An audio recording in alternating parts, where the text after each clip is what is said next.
सम्मानित मंच, उपस्थित समस्त बिरादरी की सरदारी, बुजुर्गों के चरणों में प्रणाम। सबसे पहले तो बधाई इतना शानदार कार्यक्रम करने के लिए जनपद जाट महासभा को। आपने वाकई पिछले 1 महीने में बहुत मेहनत करके समाज को आज यहाँ किसानों की राजधानी में एकत्रित किया है। आपके मुद्दे भी हैं, मुख्य रूप से सामाजिक मुद्दे और जाट आरक्षण की बात। सामाजिक मुद्दों पे तो हमारे खाप चौधरी और समाज के सम्मानित लोग मंच पे बैठे हुए ज्यादा कहेंगे किस मुद्दे पे चलना चाहिए, किस पे चलना नहीं चाहिए। मैं तो एक निवेदन करूंगा जो मैं बहुत दिनों से महसूस कर रहा हूं। हमारे कई संगठन हैं, चौधरी युद्धवीर सिंह भी जो हमारा सबसे बड़ा संगठन है उसके महासचिव यहाँ बैठे हुए हैं। शिक्षा के क्षेत्र में पश्चिम उत्तर प्रदेश में कुछ बेहतर करने की आवश्यकता है, और वो भी विशेष रूप से लड़कियों की शिक्षा के लिए। मैंने पहले भी कई बार प्रयास किए कि पश्चिम उत्तर प्रदेश में किसी भी जनपद में लड़कियों का कोई विश्वविद्यालय हो। पहले सोनीपत हमारी बच्चियां पढ़ने जाती थी, अब सोनीपत यूनिवर्सिटी बन गई, अब वनस्थली राजस्थान जाने लगी। लेकिन कोई भी ऐसी संस्था नहीं है जहां एक किसान जो 5, 10, 15, 20 बीघे का किसान वो अपनी बच्ची को पढ़ा सके, पढ़ने के लिए भेज सके, जिसका बजट इतना हो कि वहां मुनाफाखोरी ना हो। इसमें कई बार बात आई, और हमारे बिल्कुल पड़ोस में खरड़ की तरफ से एक बात भी आई थी कि वहां काफी जमीन है, अगर कोई यूनिवर्सिटी बने समाज की तरफ से सहयोग हो गए तो शायद जमीन भी गांव वाले तैयार हो जाएं देने के लिए। तो मेरा तो अनुरोध है, जब सामाजिक मुद्दों की बात ही छिड़ी है तो सबसे बड़ा मुद्दा मेरी नजरों में तो शिक्षा है। शिक्षा से ही आगे बढ़ा जा सकता है, शिक्षा के बिना समाज आगे नहीं बढ़ सकता। हम शिक्षा के क्षेत्र में आगे भी बढ़े हैं, मूल रूप से किसान थे, लेकिन व्यापार में भी हमारे कुछ बच्चे बहुत आ गए हैं, शिक्षा के क्षेत्र में भी आ गए हैं। हाँ, राजनीतिक क्षेत्र में जरूर हम थोड़े से कहीं ना कहीं पहले के मुकाबले में पिछड़े हैं।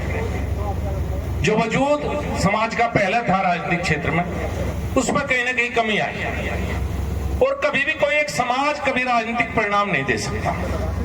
या तो किसी के साथ मिल जाओ या किसी को अपने साथ मिला लो, सबका सहयोग करके ही चल सकते हैं। चौचरण सिंह जो हमारे सबसे बड़े नेता रहे, उनका प्रभाव क्षेत्र भी पूरा उत्तर भारत था, और उत्तर प्रदेश में हमारा समाज तो सिर्फ पश्चिम उत्तर प्रदेश में है, लेकिन चौधरी साहब का पूर्वी उत्तर प्रदेश में भी सम्मान पश्चिम से कम नहीं था। उसका कारण था कि चौधरी साहब सिर्फ समाज के नेता नहीं थे, वो सारी किसान बिरादरी वर्ग में ही आते हैं। ये लंबा प्रयास हुआ, मेरी जहां भी जिस तरह की जो भी भूमिका रही हो आज तक, जो भी संभव मेरे से प्रयास हुआ, मैंने इसमें प्रयास करने का काम किया। इसके गवाह बहुत से लोग मंच पे मौजूद हैं। मैं ये तो नहीं कह सकता कि मैं अकेला कहां तक क्या कर दिया, लेकिन मेरी रचनात्मक भूमिका रही। मैंने प्रयास किया कि हमारी बात ऊपर सुनी जाए। हम आज तक इसमें कामयाब नहीं हो पाए, जबकि जो किसान बिरादरी है सबकी सब ज्यादातर आरक्षण के दायरे में आते हैं। सिर्फ हम ही कहीं ना कहीं पीछे छूट गए, और पिछले कुछ दिनों से तो आंदोलन भी हुए, हरियाणा में भी हुआ, और जगह भी हुए, पहले उत्तर प्रदेश में भी हुए, लेकिन हमें कामयाबी इसमें नहीं मिल पाई। कारण बहुत से हैं, ना दोषारोपण में जाना चाहिए, ना ये कहना चाहिए इसकी कबीर थी इसकी नहीं रही, लेकिन मैं एक बात विश्वास दिलाता हूं, जो भी इसमें आगे बढ़ना चाहता है, जो भी आगे बढ़ोगे, जितनी मेरी सामर्थ्य है, जितनी मेरी ताकत है, मैं हर कदम में आपके साथ खड़ा हूं, आपके खड़ा मिलूंगा, आपसे पीछे में बिल्कुल किसी कीमत पर नहीं खड़ा मिलूंगा। ये होना भी चाहिए। जो हमारे समकक्ष बहुत से समाज है, ये किसी की से लड़ाई भी नहीं है, हमारी किसी से लड़ाई नहीं है, हम सबके साथ हैं, ना किसी से लड़के कुछ मिलना। हमें अपनी बात कहनी है, अपनी बात निरंतर आवाज उठानी है, और कभी ना कभी कोई दिन ऐसा जरूर होगा जब हम इसमें कामयाब होंगे, हम इसमें आगे बढ़ेंगे, और जो भी फैसला आज यहाँ लेंगे, मेरे तो एक बार याद है चौधरी युद्धवीर सिंह बैठे ताल कटोरा में, अखिल भारतीय जाट महासभा का कार्यक्रम था, उसमें कई बड़े फैसले लिए गए थे, मृतक भोज के बारे में, कुछ उसके बारे में, उनका असर भी देखने को मिला। उससे पहले भी जब हम छोटे छोटे थे तो चौथ साहब ने, बड़े टिकैत साहब ने एक शादी के मामले में फैसला लिया था 11 बारातियों का, वो भी काफी दिन चला था। उसके बाद धीरे धीरे समाज में कई बार फैसले समस्या हो जाती है। मैं एक बात और कहूंगा अपने समाज के बारे में, आगे प्रधानी के चुनाव आ रहे, ये जो गांव में, हर गांव में दुश्मनी की लाइन खड़ी हो रही है, ये हमारे समाज में क्यों खड़ी हो, कभी सोचा आपने? और में तो चुनाव होंगे, चुनाव के बाद सब एक हो जा, चुनाव है, किसी ने किसी को कहीं वोट दी, किसी ने कहीं वोट दी, हर गांव में चुनाव होते हैं, लेकिन हमारे यहाँ यह लाइन जो लंबी खींचे लाइन, ये अगले 5 साल चलती है, उसके 5 साल बाद फिर लाइन चलेगी, बे लाइन गलत है। कम से कम राजनीति की वजह से आपस में दुश्मनी की भावना, आपस में विद्वेष की भावना, हम ऐसे कहने के रोकना पड़ेगा। अगर इस समाज को सबसे बड़ा कोई नुकसान हो रहा है तो आपसी विद्वेष और हर गांव में जो पार्टीबाजी खड़ी हो रही है, उससे सबसे बड़ा नुकसान इस समाज को हो रहा है। तो मेरा तो एक निवेदन रहेगा आज इससे, इस पे जरूर कोई निर्णय लें, और हमारे खाप चौधरी बैठे हैं और सामाजिक लोग बैठे हैं, हम तो राजनीतिक व्यक्ति हैं, हमसे बड़ी भूमिका इन विवादों को निपटाने में खाप चौधरियों की और थांबेदारों की और समाज के जिम्मेदार लोगों की है। हमारी तो एक मजबूरी है कि राजनीतिक क्षेत्र से व्यक्ति हैं, कुछ ना कुछ ऐसी बात हो सकती है कि कोई कहीं हमसे कभी रही हो कभी, लेकिन ऐसा प्रयास हमेशा किया कि समाज के जिम्मेदार लोगों ने जो कहा, मैंने तो हमेशा कोशिश की कि उस बात का पालन करूं। जाट महासभा के सम्मानित पदाधिकारीगण, मेरे सामने बैठे पागतूर मेहनत कश कमेरों, नौजवान साथियों, पूजा के योग्य मात्र शक्ति, पत्रकार छायाकार साथियों, सर्वप्रथम भाई धर्मवीर सिंह जी, बालियान जी और उनकी टीम यानी जाट महासभा की समस्त कार्यकारिणी को हृदय की गहराइयों से बधाई। बड़ा सफल आयोजन आपने किया, ये आपकी ईमानदारी का प्रतीक है। लोग उसके साथ चलते हैं जिस पर विश्वास होता है कि कहीं ले जाकर के तुझे जंगल में नहीं छोड़ दे, और आशा करूंगा कि आगे आप इस आपकी टीम, आप सब लोग इसे बनाए रखेंगे जो आपकी परंपरा है। आज हम इस पावन धरा पर, जिसने चौधरी महेंद्र सिंह टिकैत जैसा राष्ट्रभक्त, किसानों का, कमेरों का नेता दिया, बैठे। मैं इस धरती को नमन करता हूं और परमपिता परमात्मा का शुक्रिया अदा करता हूं, धन्यवाद अदा करता हूं कि आज भी उनका परिवार, जिस दिन चौथ साहब का शरीर पूरा हुआ, लोगों को तरह तरह की आशंकाएं थी, पर आज भी उनका परिवार किसान की लड़ाई लड़ने का काम जो चौधरी महेंद्र सिंह टिकैत ने शुरू किया था। और जब इतिहास को हम देखते हैं तो सर छोटू राम के बाद चौधरी चरण सिंह, चौधरी देवीलाल, रणवीर सिंह हुड्डा, चौधरी प्रकाश सिंह बादल, वीरेंद्र वर्मा जी, और सबसे बड़ा नाम आता है चौधरी महेंद्र सिंह टिकैत का, जिन्होंने किसानों की लड़ाई लड़ी। इसलिए इस धरती को नमन करता हूं। दोस्तों, समाज की बुराई के बारे में 2-3 प्रार्थना आपसे भी करूंगा, चौधरियों से भी करूंगा। एक तो नशा बहुत बढ़ गया, आर्य समाज का प्रभाव घटा और नशा बढ़ा। अच्छी बात थी कि हमारे बच्चे कुछ बुराइयों से दूर हुए, पठन पाठन पर लगे, और जब हम शहर में घुसते हैं, टाउन में घुसते हैं, किसी कस्बे में, तो हमें जो डॉक्टरों के बोर्ड दिखाई देते हैं उसमें आपके बच्चों के बहुत नाम आते हैं। पर अब ये भी दुर्लभ हो जाएगा, क्योंकि अब MBBS की फीस इतनी बढ़ चुकी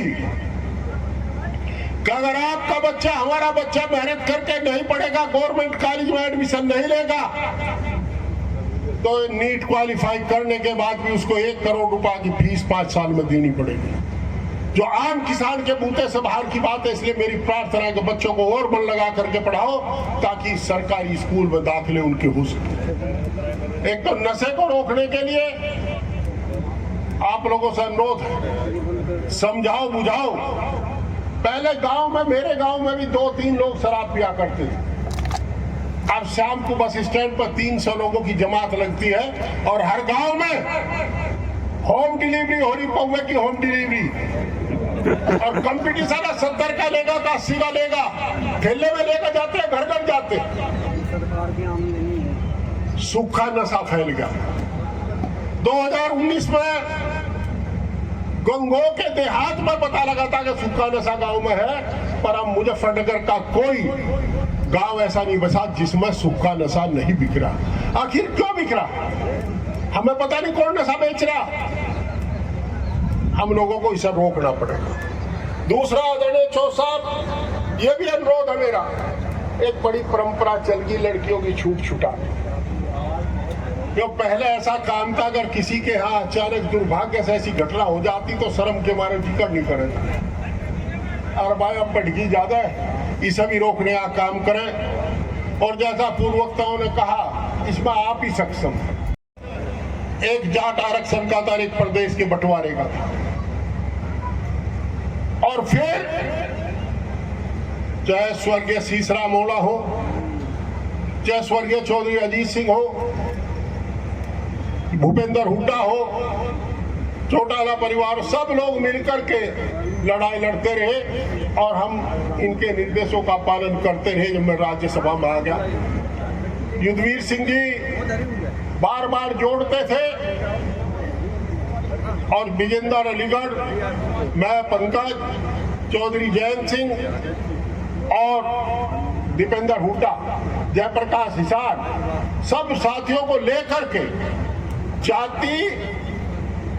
जातिगत आरक्षण के लिए अब लोग राजनीतिक प्रतिबद्धता से ऊपर उठ करके हमेशा प्रयास करते रहे। आरक्षण मिला, क्या कमी रही?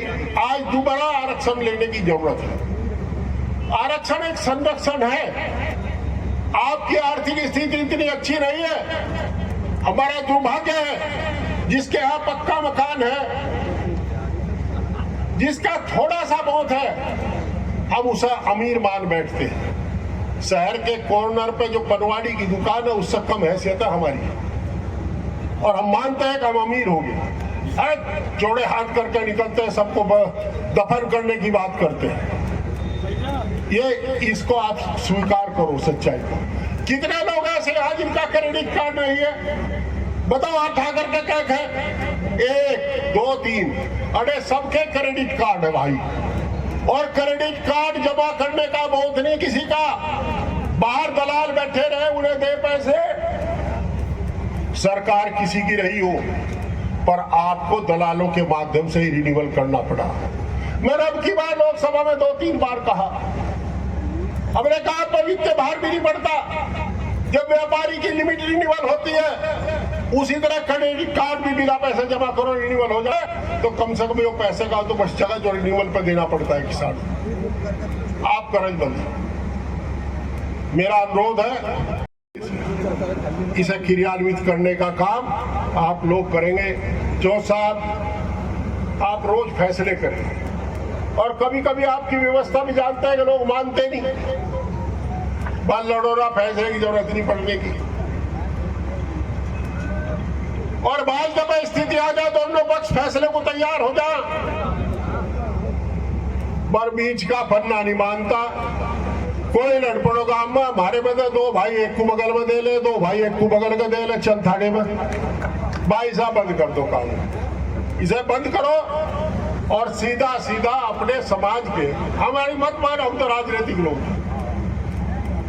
हमारे अपने स्वार्थ हो सकते हैं, हम किसी के साथ पक्षपात कर सकते हैं, पर इनका कोई स्वार्थ नहीं। इन्होंने सारी जिंदगी लगा दी अपनी इस काम में। तीसरी पीढ़ी लगी इस काम में, जो जिम्मेदार है हमारे समाज के, जो पीढ़ियों से जिनका खून इस काम को करता रहा है, भाई उनकी बात मानकर ऐसा करो। मान लोगे बात?